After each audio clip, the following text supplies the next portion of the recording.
여러분, 하루를 시작하면서 신문을 보지 않으면 답답하고 불안하다고 말하는 분들이 가끔 있어요. 또 하루를 마감하면서 저녁에 뉴스를 보지 않으면 오늘 세상에서 무슨 일이 벌어졌는지 궁금하고 답답하다고 말하는 분들이 있어요. 내가 챙겨서 보던 드라마가 있는데 어느 날 무슨 일이 생겨가지고 그 드라마 한 번 건너뛰면 괜히 불안해요. 이 주인공이 사랑의 열매를 맺었을까? 헤어지지는 않았을까? 언놈이 언놈을 죽이지는 않았을까? 이런 그 온갖 궁금함 때문에 그 답답해하죠. 그런데 오늘 내가 기도할 분량을 다 기도하지 못했다고 사람들 만났을 때 빨리 자리를 차고 나온다든지, 교회에서 무슨 행사하는데 목사님, 제가 오늘 기도할 분량을 다 못 채워서 저는 골방에 기도하러 가야 합니다. 먼저 가겠습니다. 아무도 없어요. 즐거웠다면서 기도하는데 그런 말하는 사람이 없다고요. 여러분, 기도 생활이 그렇게 힘들고 어려운 일이지만 그럼에도 불구하고 그리스도인에게 기도는 우리 신앙생활의 중심입니다.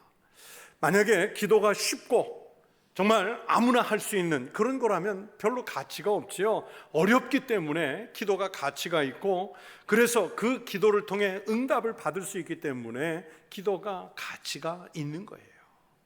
여러분, 저를 한번 따라해 보세요. 기도는 신앙생활의 중심이다. 정말로 이 말씀을 믿으십니까? 여러분, 우리 기독교가 있는 곳에 기도가 있고요, 기도가 있는 곳에 우리의 신앙이 있어요. 저는 인간을 이렇게 정의해 봤습니다. 인간은 기도하는 존재다. 그런데 우리 인간은 자기가 신을 믿든 신을 믿지 않든 아무튼 누군가에게 기도를 하는 존재인데, 그런데 누구에게 기도하느냐가 문제입니다. 유명한 영성신학자인 리처드 포스터 교수는 기도의 의미라는 책에서요, 기도는 기독교의 중심으로서 영적 생활을 유지하려면 잠시도 쉴 수 없는 것이다, 이렇게 쓴 것이 있고요.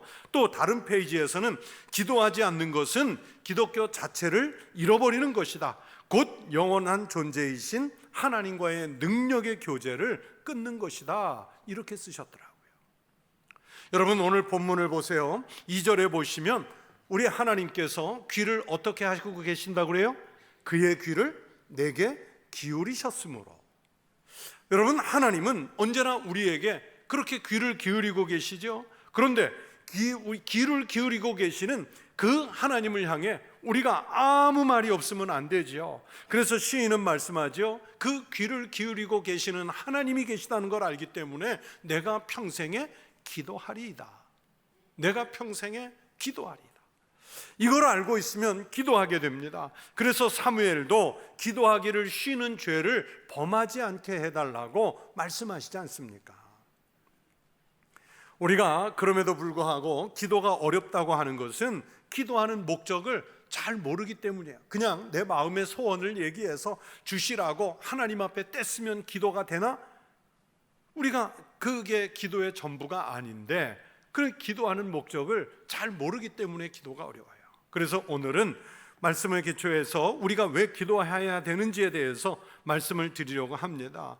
기도를 해야 하나님의 임재를 체험하고, 기도를 해야 하나님의 뜻을 이해하고, 기도해야 하나님의 능력을 입어서 마귀의 유혹과 시험을 이기기도 하고 세상도 이길 수 있는 힘을 우리가 갖추게 될 줄로 믿습니다. 이 사실을 믿는 성도들 되시기를 축원합니다. 그래서 왜 기도하는지를 알고 기도해야 하고, 오늘 몇 가지 그 이유들을 말씀을 드리려고 합니다. 첫 번째는 하나님을 영화롭게 하기 위해서 기도합니다. 우리가 왜 기도한다고요? 하나님을 영화롭게 하기 위해서. 우리는 보통 기도한다고 하면 제가 5번째 말씀드리려고 하는 것인데, 거기에 말하는 것처럼 무조건 내 마음의 소원만 하나님 앞에 나와서 얘기하면 그게 기도인 줄 알아요? 아니에요. 모든 기도의 첫 번째는 하나님을 영화롭게 하기 위함입니다. 기도 시간을 놓고 다른 사람과 누가 더 많이 했느냐, 누가 더 큰 소리로 했느냐 경쟁하기 위해서 기도하는 게 아니에요. 바리새인들처럼 자기가 기도하는 모습을 나 기도하는 사람이요 하고 사람들에게 내보이고 자랑하기 위해서 그래서 기도하는 것도 아닙니다. 여러분, 우리 인생의 궁극적인 목적은 우리 인간을 자신의 형상대로 창조하신 하나님을 영화롭게 하고 그분을 영원토록 즐거워하는데 우리가 창조된 목적이 있어요. 사도 바울께서 고린도전서 10장 31절에서 그런즉 너희는 먹든지 마시든지 무엇을 하든지 다 하나님의 영광을 위하여 하라, 그렇게 말씀했거든요. 여러분, 우리 인간이 생존하는데 가장 기본적인 욕구가 바로 먹는 것 아니겠습니까? 또 목마르면 마시는 것 아니겠습니까? 그런데 아무 생각 없이 해도 되는 인간의 이 가장 기본적인 욕구, 먹는 것 마시는 것조차도 성경은 하나님의 영광을 위해서 하라는 거예요. 그런 면에서 기도하는 것은 하나님을 영화롭게 하는데 제일 좋은 방법이지요. 로마서 11장 36절에서 사도 바울이 또 말씀합니다. 이는 만물이 주에게서 나오고 주로 말미암고 주에게로 돌아감이라. 그에게 영광이 세세에 있을지어다. 아멘. 세세토록 영광은 하나님에게만 있습니다. 그래서 우리는 그 하나님의 영광을 위해서 첫 번째로 기도하는 거예요. 하나님께서 천사 둘을 불러서 심부름을 시켰습니다. 하루 동안 저 세상에 내려가서 한 천사는 광주리에다가 사람들이 하는 감사기도, 하늘의 영광을 돌리는 기도를 채워오고, 또 다른 한 천사는 저 광주리를 갖고 내려가서 거기에 사람들이 소원을 말하는 것을 담아오라, 이렇게 해서 내려보냈는데, 사람들이 소원을 말하는 광주리는요 반나절도 안 돼서 다 채워져 가지고 일찍 올라가서 일찍 퇴근했어요. 그런데 감사하고 영광을 돌리는 광주리는 저녁 해질녘까지 늦게 일했는데도 반 광주리도 못 채웠대요. 무슨 뜻입니까?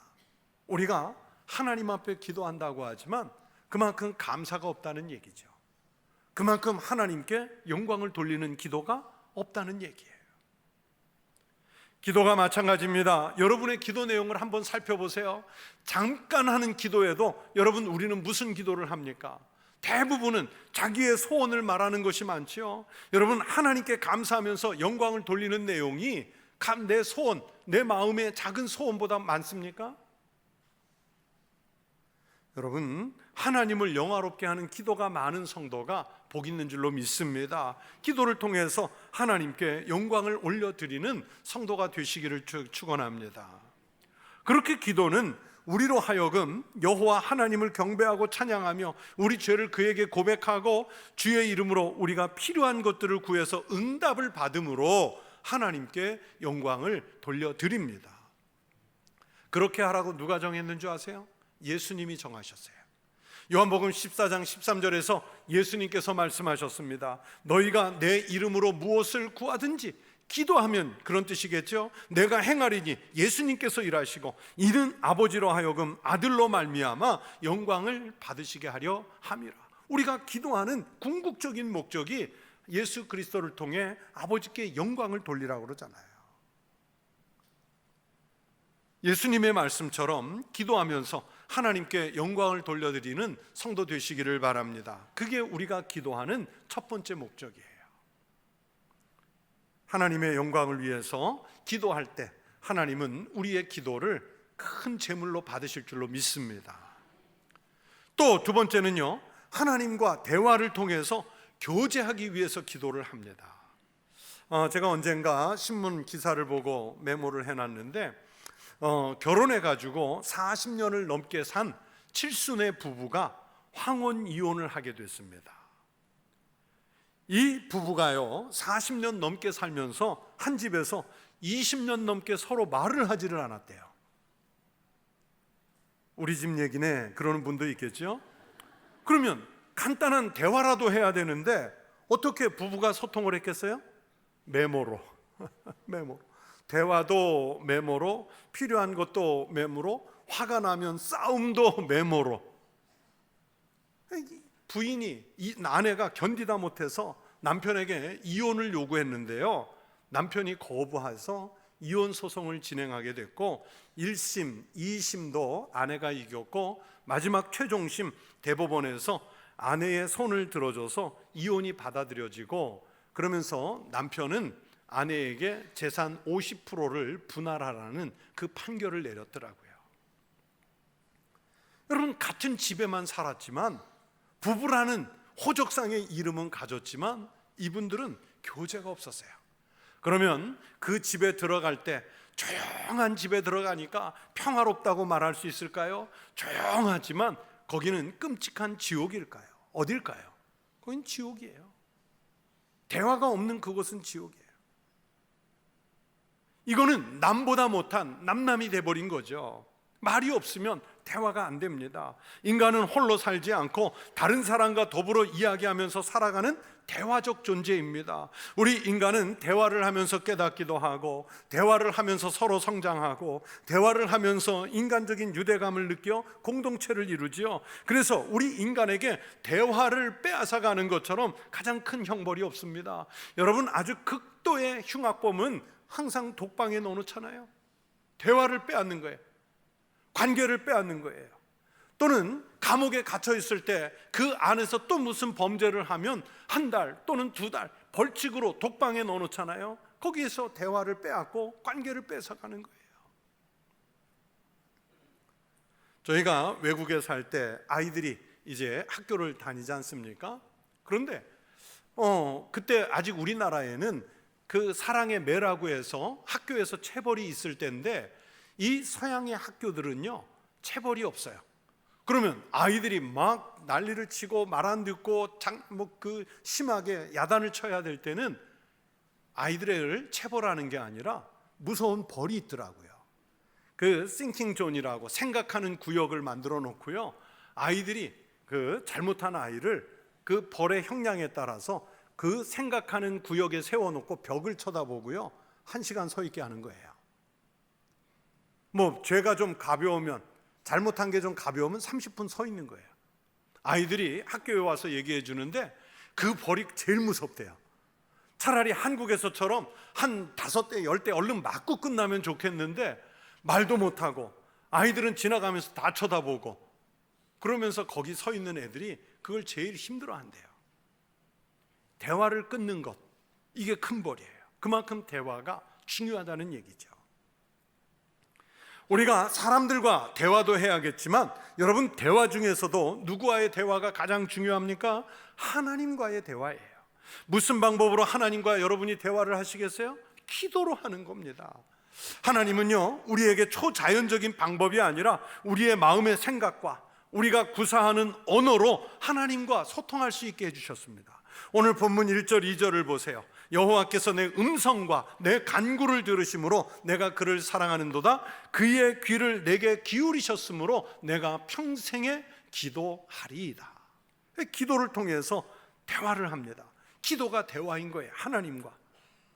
그런데 좋은 대화는 일방통행 대화가 아니라 쌍방통행 대화입니다. 그러므로 기도 중에는 내 말만 하지 말고요, 하나님께서 내게 기도를 통해 무엇을 말씀하시는가 듣는 시간이 필요합니다. 여러분, 민수기 7장 성경을 보시면 모세가 회막에 기도하러 나갔는데 하나님 앞에 자기의 소원만 얘기하는 게 아니라 하나님께서 도대체 나에게 무슨 말씀을 하시는지 하나님의 말씀을 듣기 위해서 아무 소리도 내지 않고 기다렸다 그랬어요. 그런데 우리는 하나님 앞에 기도한다고 하면 그냥 내 마음속에 생각나는 소원들 몇 가지 막 주절주절 얘기하다가 하나님은 그것에 대해 뭐라고 말씀하시는지 듣는 시간을 갖지는 않잖아요. 그래서 여러분, 가끔 침묵하면서도 가만히 계셔 보세요. 이것도 훌륭한 기도예요. 하나님을 향해서 귀와 눈을 향하고 또 마음을 열고 하나님의 음성을 들으려고 해보세요. 그렇게 하나님의 음성을 가슴으로, 마음으로, 머리로 한번 들어보십시오. 내게 말씀하시는 하나님의 음성을 들을 수 있고, 그 음성이 들릴 때 기도가 훨씬 더 잘 됩니다. 주님과 소통이 되고 있다는 얘기지요. 그렇게 기도로 하나님과 대화하는 우리 믿음의 성도들이 되시기를 축원합니다. 또 세 번째는요, 하나님의 계획과 하나님의 뜻을 알기 위해서 기도합니다. 여러분, 기도하는 사람이 하나님의 계획을 알 수 있어요. 기도하는 사람이 하나님의 뜻을 제대로 파악할 수 있어요. 여러분, 사람들이 왜 점치는 사람들을 찾아가죠? 자기 운명을 알고 싶어서지 않습니까? 미래가 어떻게 흘러갈지 궁금해서 찾아가지 않습니까?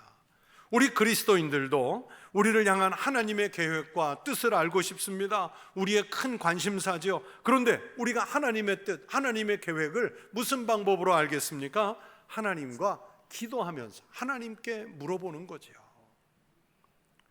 우리 그리스도인은 이 세상에 하나님의 계획을 실현하고 그 뜻을 이루기 위해 보내졌습니다. 그리고 그 뜻을 이루면서 살아가는 사명자로 세움을 받았습니다. 그런데 하나님에게 사명을 받은 일꾼이라고 하면서 하나님의 뜻을 몰라요. 하나님의 계획을 몰라요. 그러면 우리는 실패한 사명자로 살다가 마는 거죠.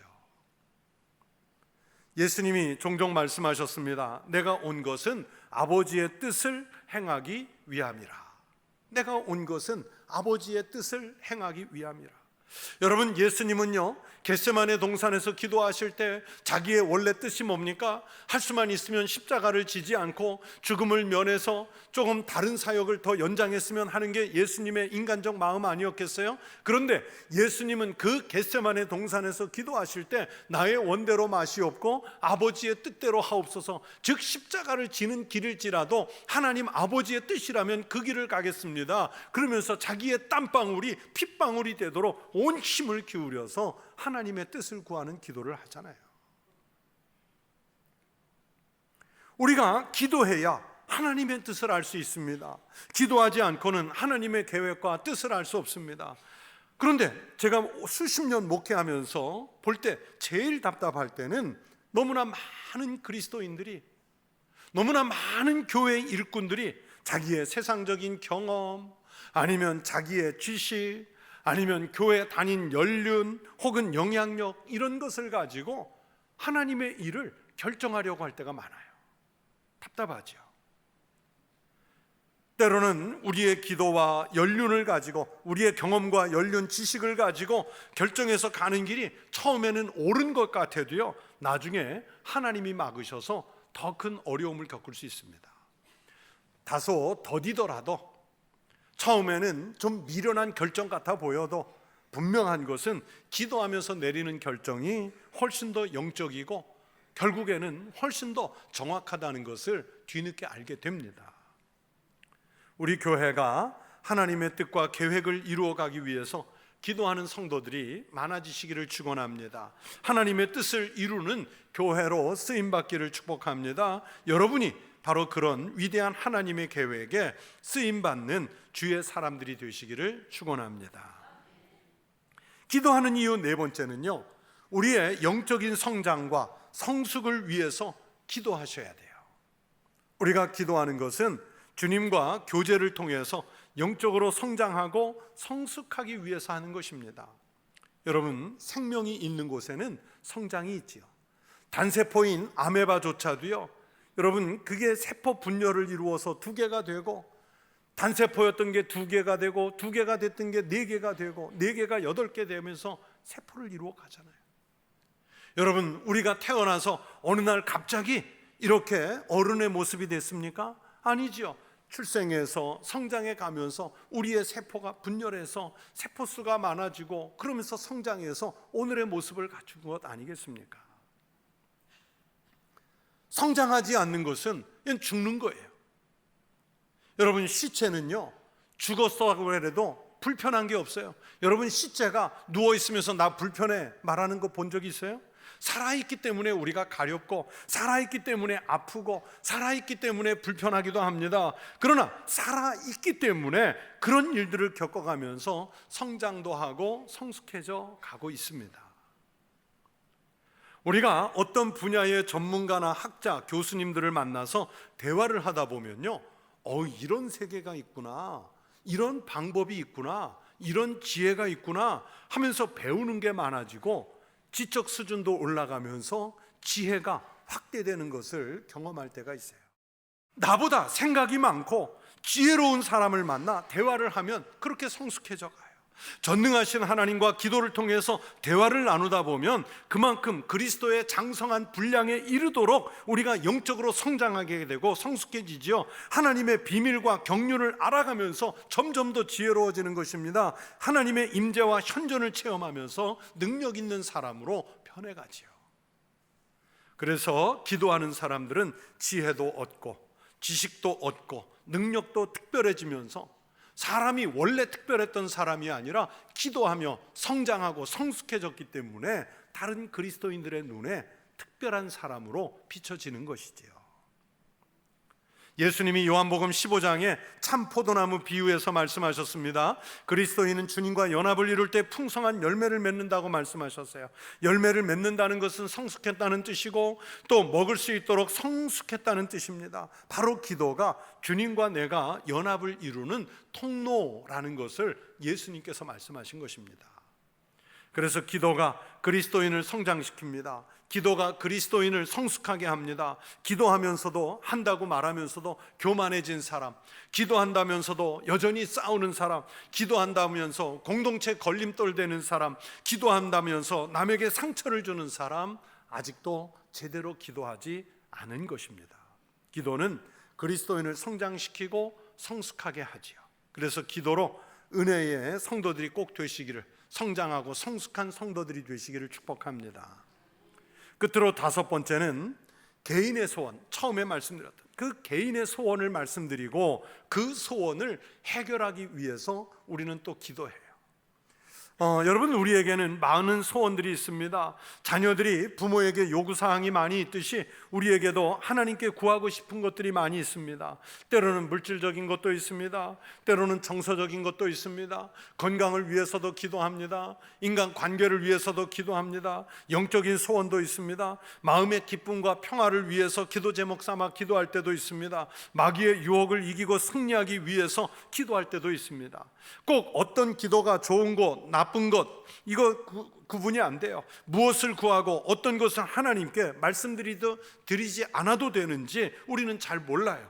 그러나 일단은 소원이 있으면 그것을 놓고 기도하십시오. 하나님께 기도하세요.